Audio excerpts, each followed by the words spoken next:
Ram Ram all of you guys. तो कैसे हो आप लोग? उम्मीद करता हूँ खुश होगे, स्वस्थ होगे। जैसा कि हम क्लास 6 की एनसीईआरटी पढ़ रहे हैं, सारी की सारी कवर करेंगे। तो जिसमें साइंस के हमारे 3 लेक्चर कंप्लीट हो चुके हैं, पहले से ही करा चुके हैं हम लोग। तो ये चौथा चैप्टर है, वस्तुओं का समूह बनाना। इसमें क्या क्या पढ़ने वाले हैं हम लोग? इसमें पहले तो हम लोग वस्तुओं का समूह बनाएंगे कि एक जैसा काम करने वाली, एक जैसा दिखने वाली वस्तुओं का अलग अलग समूह बनाएंगे। ठीक है। और विलेय तथा विलयन के बारे में पढ़ने पढ़ने वाले हैं, विलेय तथा अविलेय के बारे में। ठीक है। पारदर्शी तथा अपारदर्शी के बारे में देखने वाले हैं, यही सारी चर्चा करेंगे इसमें। चलो तो शुरू करते हैं। हमारे चारों ओर की वस्तुएं, हम अपने चारों ओर कौन कौन सी वस्तुओं को देखते हैं, देखें। हमने देखा कि हमारे भोजन तथा वस्त्रों में बहुत अधिक भिन्न विविधता है। विविधता का मतलब होता है काफ़ी सारी वैरायटीज हम लोग यूज़ करते हैं। हर स्थान पर इसी प्रकार की विविधता वाली अनेक वस्तुएं होती हैं।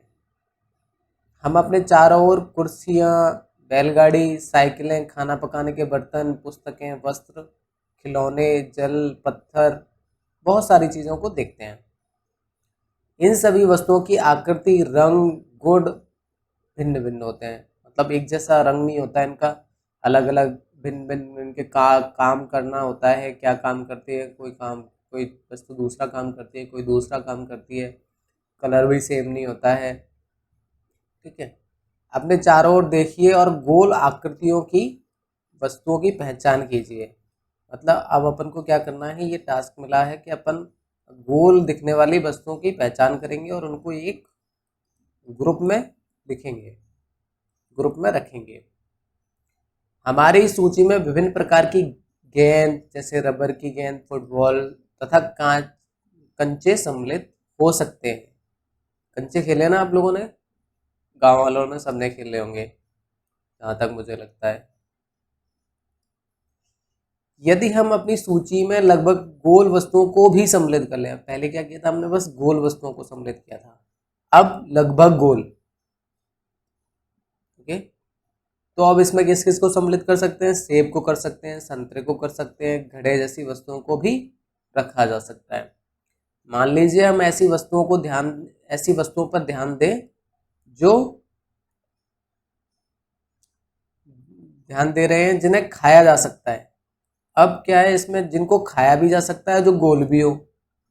तब हम इस सूची में उन सभी वस्तुओं को सम्मिलित कर सकते हैं जिन्हें हम अध्याय 1 की सारणी इसमें सूचीबद्ध किया था। यह भी हो सकता है कि जिन गोल वस्तुओं की सूची हमने अभी बनाई है, उसमें से कुछ वस्तुएं इस समूह में भी सम्मिलित हो। मतलब जैसे अपन ने ना लास्ट वीडियो में खाने वाली सामग्रियों की एक सारणी बनाई थी ना, उसमें भी ये सम्मिलित हो सकती हैं। ठीक। मान लीजिए हम प्लास्टिक की बनी वस्तुओं का एक समूह बनाना चाहते हैं, प्लास्टिक की वस्तुओं का एक समूह बनाना चाहते हैं। तो प्लास्टिक की वस्तुओं के समूह में कौन किस किस को डालेंगे? बाल्टी, लंच बॉक्स, खिलौने, जलपात्र, पाइप। तो इस प्रकार की बहुत सारी वस्तुओं को इसमें डाल सकते हैं। अतः वस्तुओं के समूह बनाने के बहुत से ढंग हैं।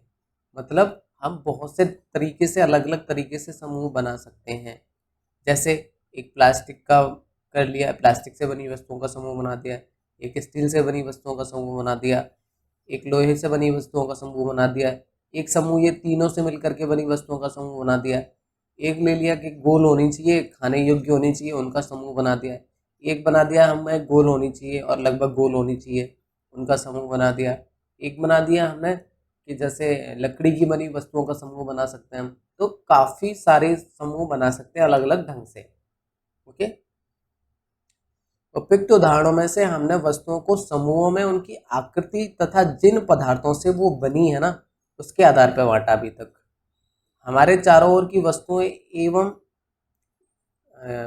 एक अथवा एक से अधिक पदार्थों से बनी हो सकती हैं, बिल्कुल हो सकती हैं।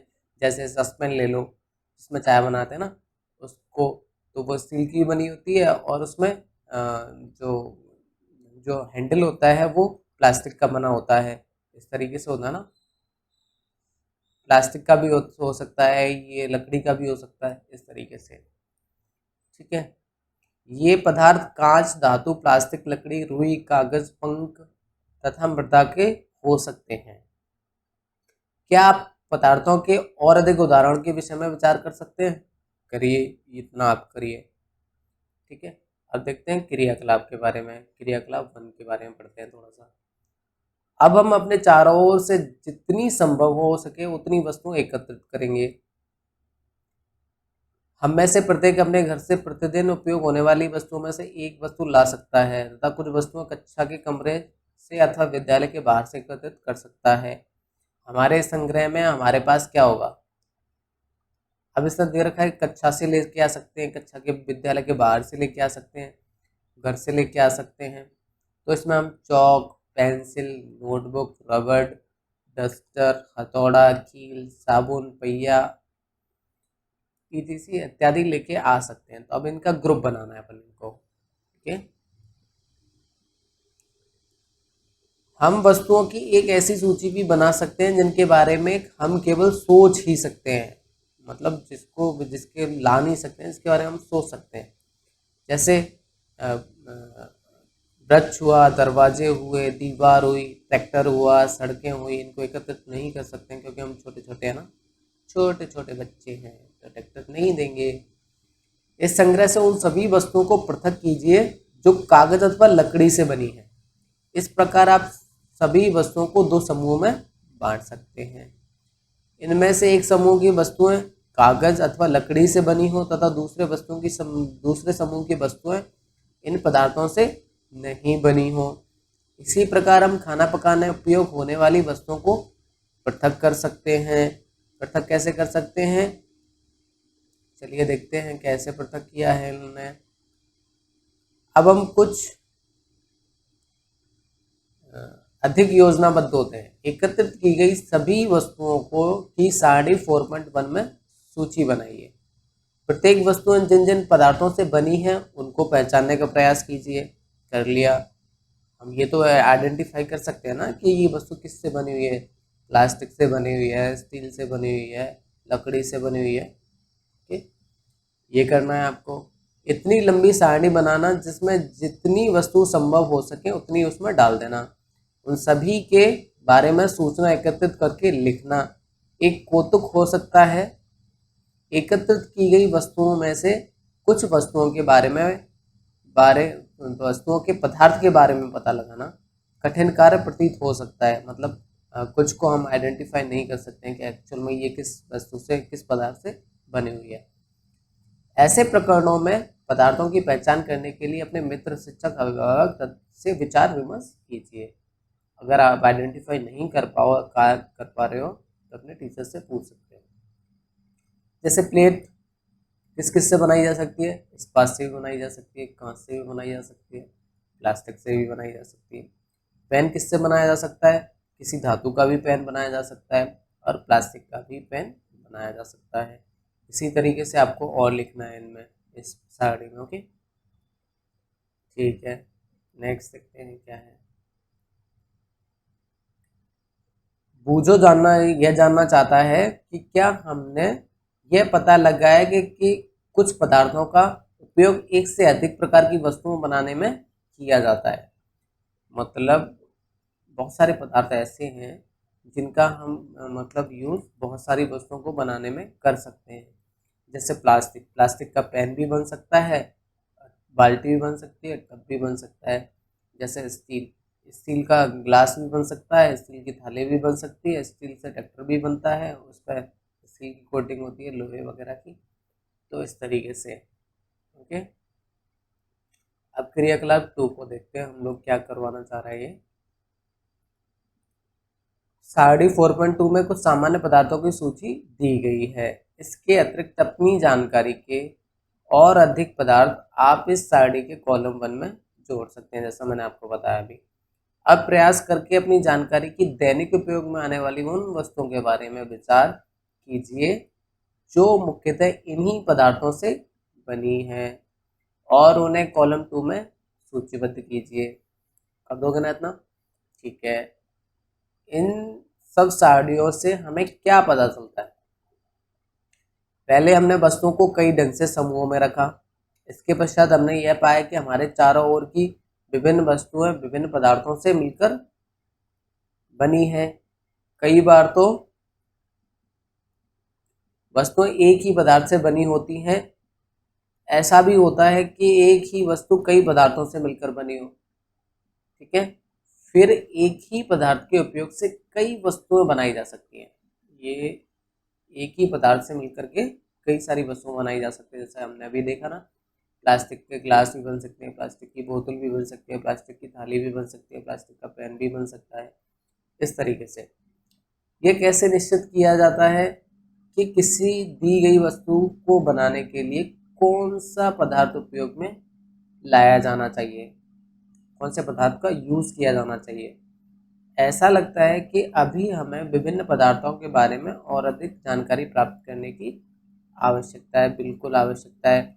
जब तक इसमें क्या होता है कि जैसे हमारे पास कोई पदार्थ है, उसकी हमें हमारे पास प्रॉपर्टीज़ पता होनी चाहिए कि ये क्या करता है, किस तरीके से काम करता है। ठीक है, ये जल को रोक सकता है या नहीं रोक सकता, ये आग को सहन कर सकता है या नहीं कर सकता। अब जैसे हमने कभी प्लास्टिक का वो बना दिया तवा, तो क्या होगा भाई, प्लास्टिक का तवा ही जल जाएगा। हमने उसका कागज़ का गिलास बना दिया, क्या होगा भाई, कागज़ का गिलास ही ख़त्म हो जाएगा, कागज़ ही गल जाएगा। तो इस तरीके से हमें जैसे पदार्थ की प्रॉपर्टीज़ के बारे में जानना चाहिए। ठीक है, जो भी हम यूज़ कर रहे हैं वस्तु बनाने में, उसके बारे में हमारे पास पूरी नॉलेज होनी चाहिए। अब ये साड़ी 4.2 दे रखी है, इसमें क्या दे रखा है, लकड़ी। लकड़ी से क्या क्या बन सकता है, कुर्सी बन सकती है, मेज बन सकता है, हल, बैलगाड़ी, इसके पहिए। मतलब इसका मतलब ये है कि एक ही पदार्थ से काफ़ी सारी चीज़ें हम बना सकते हैं। जैसे कागज़, कागज़ की पुस्तकें भी बन सकती है, नोटबुक बन सकता है, समाचार पत्र बन सकते हैं, खिलौने, कैलेंडर बना सकते हैं। चमड़े, चमड़े के जूते, जैकेट, बहुत सारी चीज़ें बन सकती है। प्लास्टिक, पेन, रब पेन, बोतल, बाल्टी वगैरह कुछ भी बना सकते हैं। रुई, रुई का भी बहुत सारी चीज़ें बना सकते हैं। ठीक है, इस तरीके से हमें इसका मतलब समझ में आया कि एक ही चीज़ से, एक ही वस्तु से काफ़ी सारी चीज़ें बना सकती हैं, और काफ़ी सारी वस्तुओं से मिलकर एक चीज़ भी बन सकती है। और हमें उसकी प्रॉपर्टीज़ पता होनी चाहिए वस्तु बनाने के लिए पदार्थ की, कि ये क्या क्या काम कर सकता है। ठीक है, तो अब हम देखते हैं पदार्थों के गुण क्या क्या होते हैं। पदार्थों के गुण, प्रॉपर्टीज़। ठीक है, क्या आपने कभी ये जानने का प्रयास किया है कि गिलास कपड़े का क्यों नहीं बनाया जाता? भाई साहब, पानी ही नहीं रुकेगा इसमें। अगर हमने कपड़े का गिलास बना दिया तो भाई, गिलास किस लिए बनाते हैं, पानी को इकट्ठा करके पीने के लिए। तो इसमें क्या होगा कि गिलास में जैसे ही पानी डालेंगे, सारा पानी नीचे से निकल जाएगा। ओके, अध्याय 3 में कपड़े के टुकड़े के साथ जो प्रयोग हमने किया था उसे याद कीजिए, और यह ध्यान में रखिए कि हम गिलास का उपयोग सामान्यतः द्रवों को रखने के लिए करते हैं। इसलिए अब यदि हम कपड़े का गिलास बनाएंगे तो क्या हमारा यह कार्य काफ़ी हास्यास्पद होगा, हास्यप्रद प्रतीत नहीं होगा। ग्लास बनाने के लिए हमें कांच, प्लास्टिक, धातु अथवा कोई ऐसा पदार्थ चाहिए होता है जो पानी को रोक सके। ठीक है, इसी प्रकार खाना पकाने वाले पात्र बनाने के लिए कागज का उपयोग करना भी कोई बुद्धिमानी का कार्य नहीं होगा, हम नहीं कर सकते हैं। क्यों? क्योंकि खाना पकाने के लिए हम जैसे ही गैस पर रखेंगे या चूल्हे पर रखेंगे, तो वो अपने आप वही जल जाएगा, पात्र ही जल जाएगा, हमारा काम ही नहीं होगा। ठीक है, तब हम यह देखते हैं कि हमारे द्वारा किसी वस्तु को बनाने के लिए किसी पदार्थ का चयन किया जाना कितना आवश्यक है। मतलब हम ऐसे ही किसी भी पदार्थ से किसी भी वस्तु को नहीं बना सकते हैं। ठीक है, उसके बारे में हमें देखना पड़ेगा। उस पदार्थ के गुणों अथवा उपयोग की जानकारी होना हमारे लिए बहुत अनिवार्य है कि इसका उपयोग कहाँ किया जा सकता है और इसकी प्रॉपर्टीज, गुण क्या क्या हैं। अतः पदार्थों के वे सब गुण क्या हैं जो उसके उपयोग के लिए महत्वपूर्ण होते हैं। नीचे कुछ गुणों की विवेचना की गई है। ओके, चलो नीचे देख लेते हैं। दिखावट, देखने में कैसा है। प्राय पदार्थ पदार्थ प्राय एक दूसरे से भिन्न दिखाई देते हैं, बिल्कुल। लकड़ी लोहे से बिल्कुल भिन्न दिखाई देती है, लोहा तांबे से अथवा एल्युमिनियम से भिन्न दिखाई देता है, परंतु फिर भी लोहे, तांबे तथा एल्युमिनियम में कुछ समानताएं बिल्कुल हैं जो लकड़ी में नहीं पाई जा सकती है। ये बताओ क्या क्या समानता है। लोहे, तांबे, एल्युमिनियम को है ना आग सहन कर सकते हैं ये काफी, बट लकड़ी लकड़ी को आग के नीचे रखा तो ये जलने लग जाएगी। ये असमानता है, ये भिन्नता है। ओके, क्रियाकलाप 3 करते हैं अपना।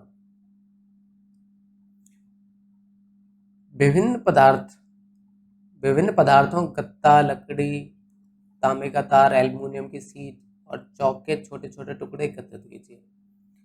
क्या इनमें से कोई चमकीला दिखाई पड़ती है? नहीं, चौक तो बिल्कुल चमकीली नहीं है, लेकिन जो तांबे का तार है और एल्युमिनियम का शीट है वो थोड़ी सी चमकीली दिखाई दे सकती है।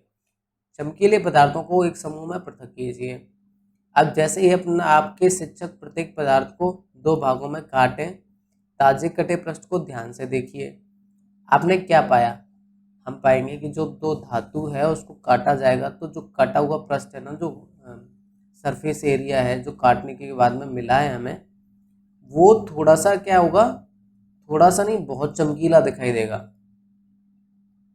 ठीक है, कभी देखा है आपने जैसे घर बनता है तो वो सरिया आती है, सरिया की कटाई होती है ना उनको सेट करने के लिए, लेंटर में सेट करने के लिए, तो उनको काटते हैं तो जो उनका जो जो सरफेस एरिया होता है ना, जो काटने के बाद में मिलता है अपने को, वो चमकीला दिखाई देता है कंपैरिजन टू, मतलब जो वैसा एरिया है इस वाले एरिया से ज़्यादा ये चमकेगा। ठीक है, ताजे कटे पृष्ठ चमकीले हैं। इन वस्तुओं को भी चमकीले पदार्थों के समूह में सम्मिलित कीजिए। क्या आप अन्य पदार्थों में इसी प्रकार की कोई चमक अथवा द्युति देखते हैं? जैसे भी संभव हो सके किसी भी ढंग से इन्हें काटिए। ऐसा आप कक्षा में जितने जितने भी पदार्थों के साथ कर सकते हैं कर सकते हैं।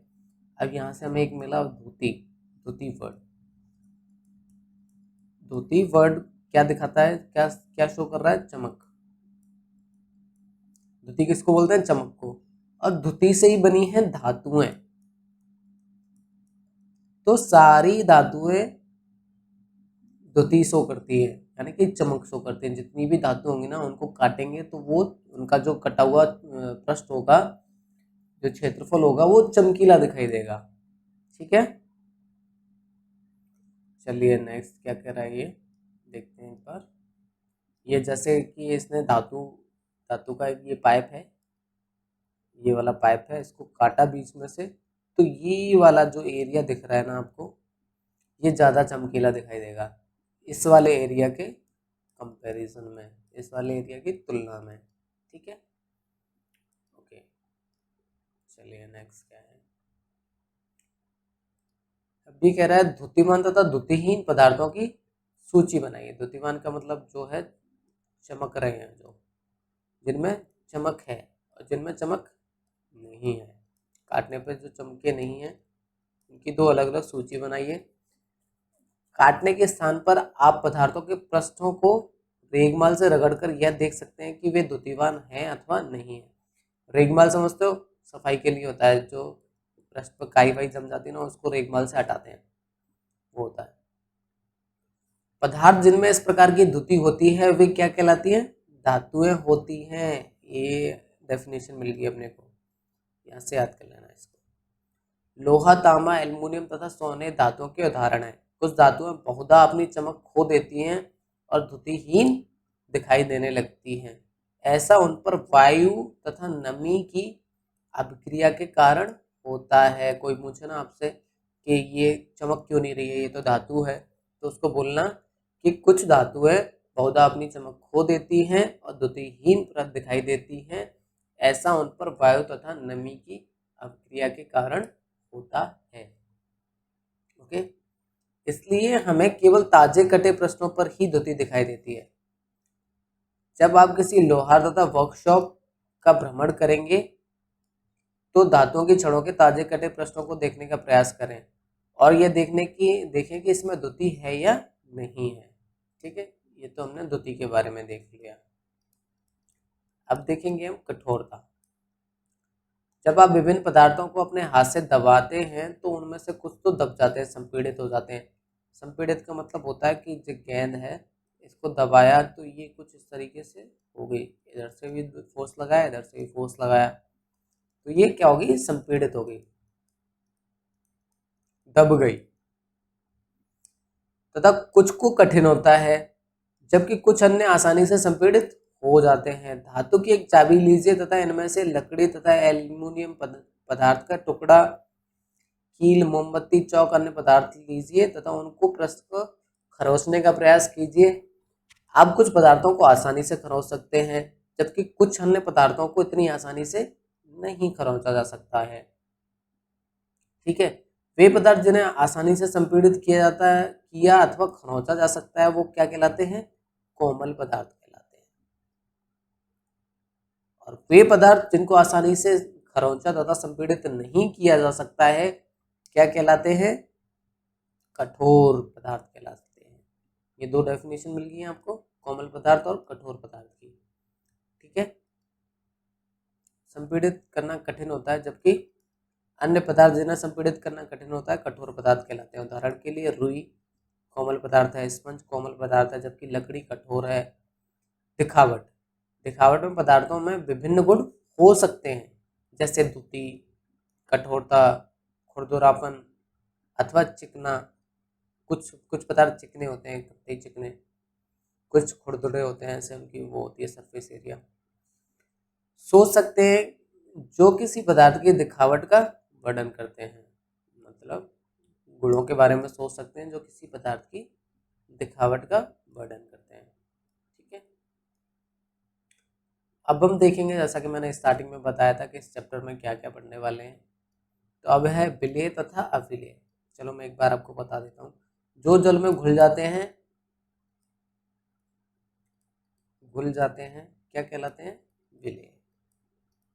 अविलेय पदार्थ जो जल में नहीं घुलते। ओके, ठीक है, अब देखते हैं क्रियाकलाप करके कैसे है। कुछ ठोस पदार्थ जैसे चीनी, नमक, चॉक पाउडर, रेत, बालू, लकड़ी के बुरादे के नमूने एकत्रित कीजिए। कांच के 5 गिलास लीजिए। प्रत्येक गिलास में 2/3 भाग जल से भरिए। पहले गिलास में कुछ मात्रा में चम्मच भरकर चीनी डालिए, दूसरे में नमक डालिए। इसी प्रकार शेष गिलासों में अन्य पदार्थ मिलाइए। प्रत्येक गिलास की अंतर वस्तु को चम्मच से विलोड़ित कीजिए, मतलब पूरा हिलाइए उसको।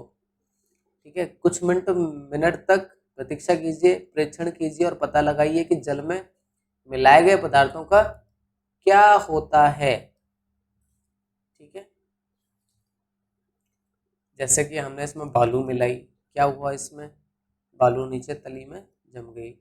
जैसा कि हमने इसमें तेल मिला रखा है, क्या हुआ, इसमें तेल ऊपर एक लेयर बना ली तेल ने, ये दिख रही है ऐसे।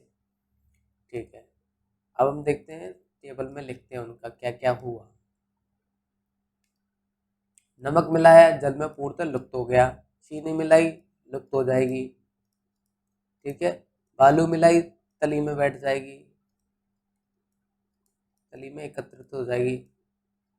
ठीक है, चॉक पाउडर मिलाया, मिल जाएगा। लकड़ी का बुरादा मिलाया, ऊपर आ जाएगी, ऊपर। ठीक है, इस तरीके से आप देख सकते हो, इसको प्रैक्टिकल घर पे भी कर सकते हो, क्रियाकलाप कर सकते हो ना। ठीक है, आप यह पाएंगे कि कुछ पदार्थ जल में पूर्णतः लुप्त हो गए, अर्थात घुल गए, यानी कि विलीन हो गए।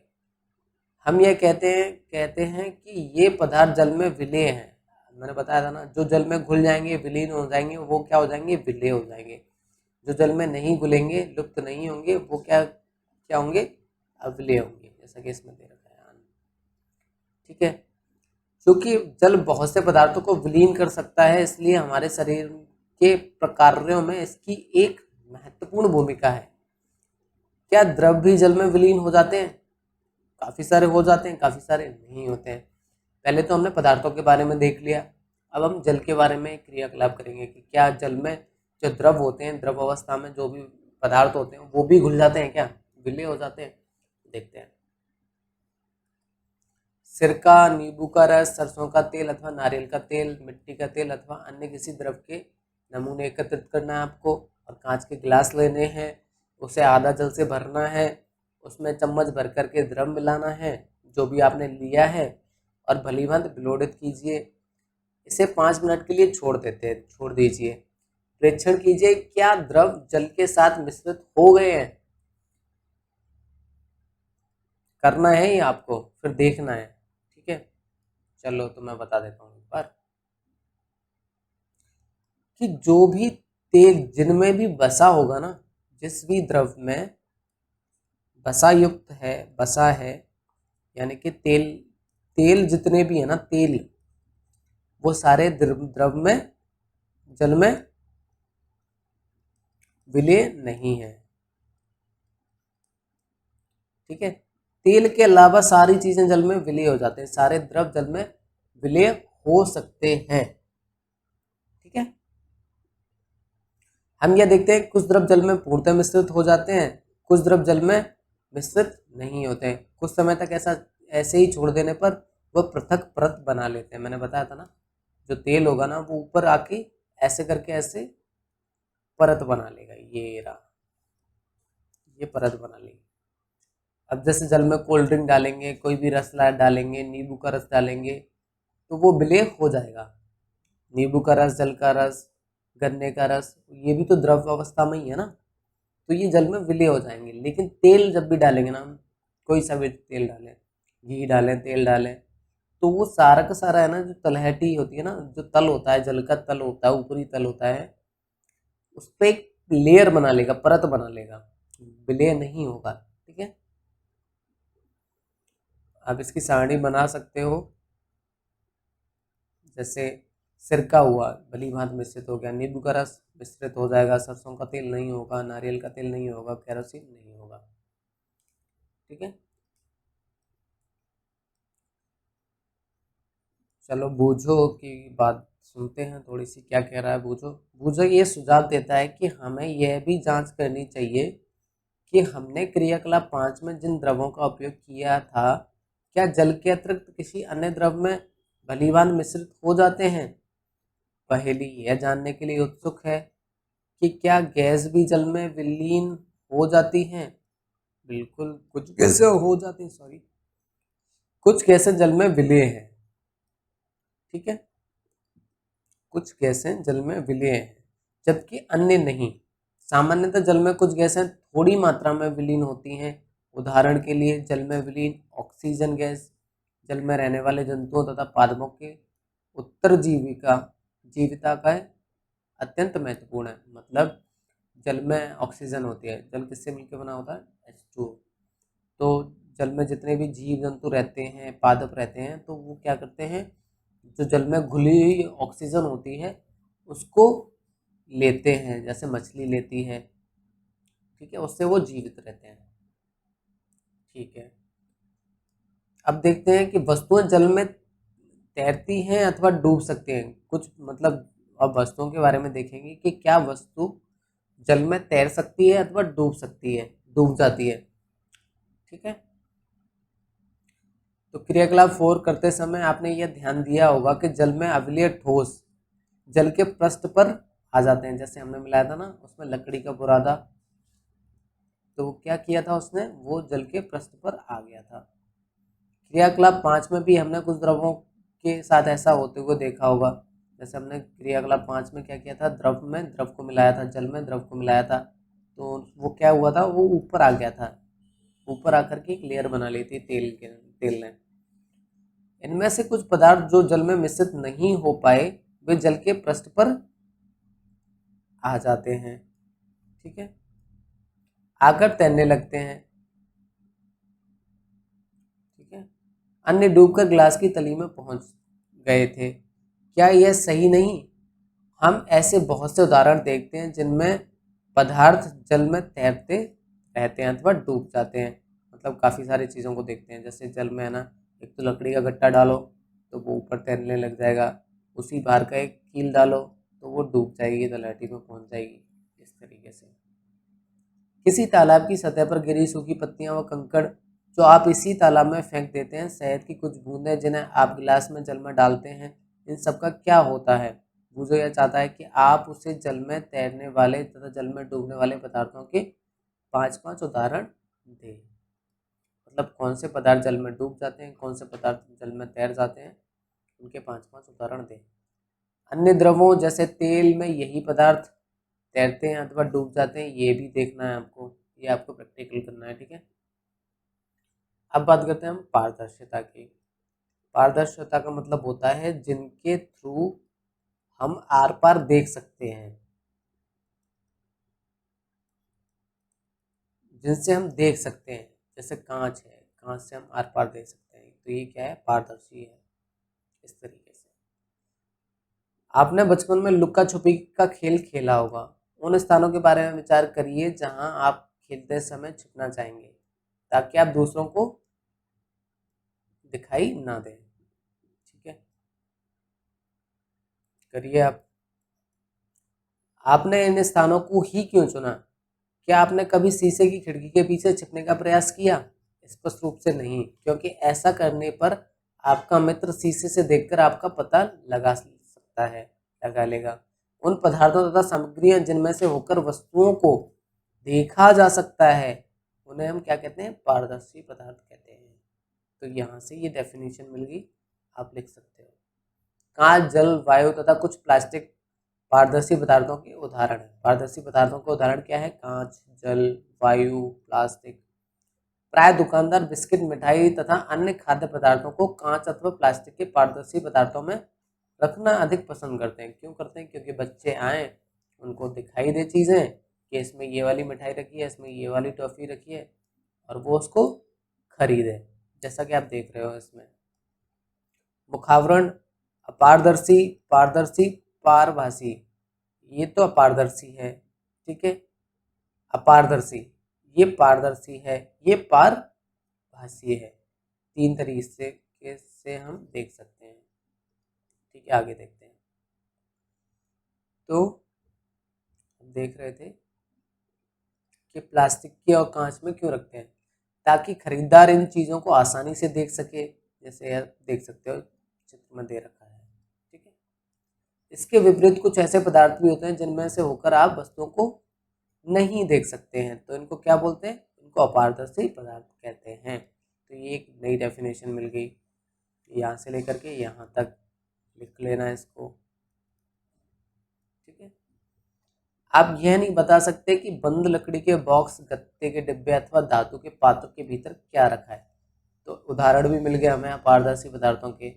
धातु के पात्र, गत्ते के डिब्बे, लकड़ी के बॉक्स, ये अपारदर्शी पदार्थों के एग्जाम्पल है, ओके। क्या अब हम यह समझते हैं कि हम बिना किसी भ्रांति के सभी पदार्थों अथवा वस्तुओं को पारदर्शी अथवा अपारदर्शी समूह में बांट सकते हैं? बिल्कुल, दो वस्तुओं मतलब वस्तुओं को दो दो समूह में बांटना है आपको। एक तो पारदर्शी, ठीक है, एक अपारदर्शी, बांट लेना। अब देखते हैं क्रियाकलाप 6 क्या कहना चाह रहा है ये। कागज की एक शीट लीजिए और इससे होकर किसी प्रदीप्त बल्ब को देखिए। इस संबंध में अपने प्रेक्षण को नोट कीजिए।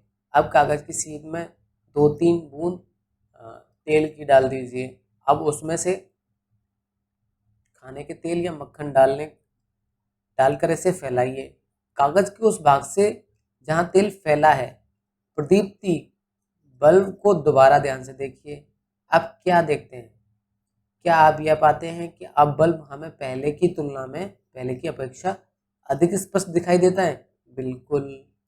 परंतु क्या आप इस चिकने कागज से होकर प्रत्येक वस्तु को पूर्णतः स्पष्ट देख सकते हैं? नहीं देख सकते। ऐसे पदार्थ जिनमें से होकर वस्तुओं को देखा तो जा सक देख मतलब देख तो सकते हैं, परंतु बहुत अधिक स्पष्ट नहीं देख सकते हैं, क्या कहलाते हैं?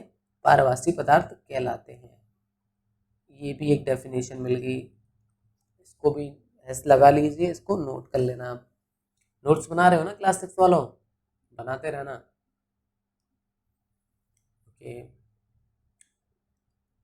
कागज पर लगे उस तेली धब्बे को याद कीजिए जिसका उपयोग हमने खाद्य पदार्थों का वसा के लिए परीक्षण किया था, वह भी पारभासी ही था। क्या आप पारभासी पदार्थों के कुछ और उदाहरण सोच विचार कर सकते हैं, के बारे में विचार कर सकते हैं? अतः हम पदार्थों को 3 भागों में बांट सकते हैं, अपारदर्शी, पारदर्शी तथा पारभासी के रूप में सम्मिलित कर सकते हैं। पहेली किसी अंधेरे वाले स्थान पर टॉर्च के कांच को हथेली से ढकने का सुझाव देती है। ठीक है, पहेली बहुत इंटेलिजेंट है, इसका दिमाग बहुत चलता है ना। टॉर्च का स्विच ऑन करने पर हथेली के दूसरी ओर देखने का देखिए क्या दिखाई देता है अपने को। जैसे ये टॉर्च है, उसके ऊपर हमने हाथ रखा तो हमें क्या दिखाई देता है, रेड रेड एक रोशनी सी दिखाई देती है बस। ओके, अपनी हथेली पारदर्शी है, पारदर्शी है, तो अब ये बताइए कि ये परीक्षण करिए, ये प्रैक्टिकल करके बताइए कि अपनी हथेली क्या है। मेरे हिसाब से पारभासी होगी। ठीक है, आगे देखते हैं। हमने यह सीख लिया कि पदार्थों की अपनी भिन्न दिखावट होती है तथा इनके जल तथा अन्य द्रवों में मिश्रित होने के ढंग भिन्न भिन्न होते हैं। हमने क्या क्या देखा, ये दिखने में अलग होते हैं, दिखावट, विलेय तथा अविलेय देखा हमने। ठीक है, ये पदार्थों के साथ में भी देखा, द्रवों के साथ में भी देखा। ठीक है, कुछ तैरते हैं, कुछ डूबते हैं, डूब जाते हैं, ये भी देखा। कुछ पारदर्शी होते हैं, कुछ अपारदर्शी होते हैं, कुछ पारभासी होते हैं, ये भी देखा हमने।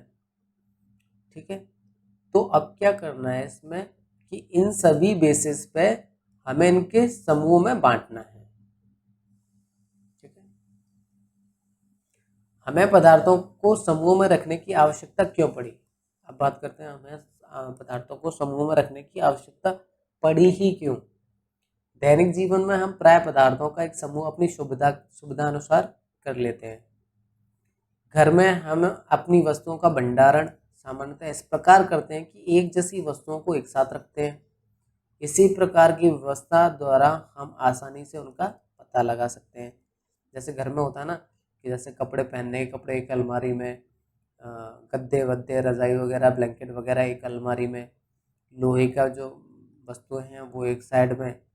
ठीक है, नट बोल्ट और जो भी स्क्रू ड्राइवर वगैरह वो एक डब्बे में बंद करके रखते हैं।